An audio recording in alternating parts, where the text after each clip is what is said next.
But we start tonight with a request by corporate America for a tax break for over $1 trillion they have sitting offshore. In a meeting with the president, they asked for a tax holiday so that they can bring the money back into the country without paying their full share of taxes. I love the terms they use. Wouldn't you like to take a holiday from your taxes? When big business does it, it's not tax evasion, it's tax avoidance. I'm sure we'd all like to avoid our taxes, but we don't have the lobbying power of multinational corporations behind us. And we don't have a whole political party devoted to making us richer. In case you've been living in a cave in the last 30 years, that would be the Republican Party. Companies are playing a shell game aided and abetted by the GOP, where they take money in and out of the country, depending on our tax laws, to make it appear as if they really didn't make any money here. One common trick is to say that they made all the money in Bermuda, where they have to pay almost no taxes, but that all of their costs were here. Very convenient, of course. So in the end, we have a situation where Exxon-mobil made $37.3 billion in profits in 2009 and paid $0 in U.S. taxes. Bank of America made $4.4 billion in profits, and not only did they pay nothing in taxes, the U.S. government owes them $1.9 billion. I don't know how they do that. And GE, the parent company of MSNBC, in full disclosure, made pre-tax profits of $10.3 billion and somehow has a tax credit of $1.1 billion. So I paid more taxes last year than the company that owns all of this. Now, does that mean the companies are unpatriotic and immoral? No. You see, the most important thing to understand is that companies don't have nationalities and they don't have morals.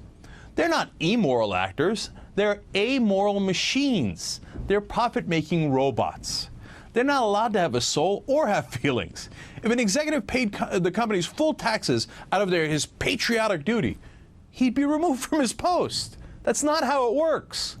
Remember, Google's whole mantra is don't be evil. And they avoided $3.1 billion in taxes in the last 3 years by doing these same kinds of tax tricks. Why? Because they're legally bound to make as much money as possible for their shareholders. When we had a ban on companies doing business with Iran, Halliburton set up an office in Tehran, Iran. They did it anyway. Their CEO at the time was this man. You might remember him. He's Dick Cheney. Later, Halliburton would move its official headquarters to Dubai to avoid U.S. taxes while continuing to rake in huge contracts from the American government as a so-called American company. So what's the answer? First, we have to recognize the problem. Politicians who talk about being, quote, pro-business are usually using it as an excuse to give corporations tax breaks. By the way, some of which gets funneled back to them in the form of campaign donations. So let's get this straight. No one's anti-business. We want our big and small companies to do well so they hire more people. But at the same time, we don't want people using the excuse of being pro-business to funnel our tax dollars to multinational corporations. Most of those guys that are doing the hiring, these so-called American companies, are doing it abroad anyway. Look, the Economic Policy Institute says that American companies created less than 1 million jobs here in the U.S., but created 1.4 million jobs overseas last year. So you can see where their priorities are. If we give a tax break to a company, it must be to specifically create jobs here, period. If they don't, they can go get their tax break from Bermuda or Singapore. No more American taxpayer money to finance multinational corporations. There has to be a separation of business and state. This is not the United States of corporate America. Our representatives in this democracy are supposed to look out for us, their voters, not their corporate benefactors.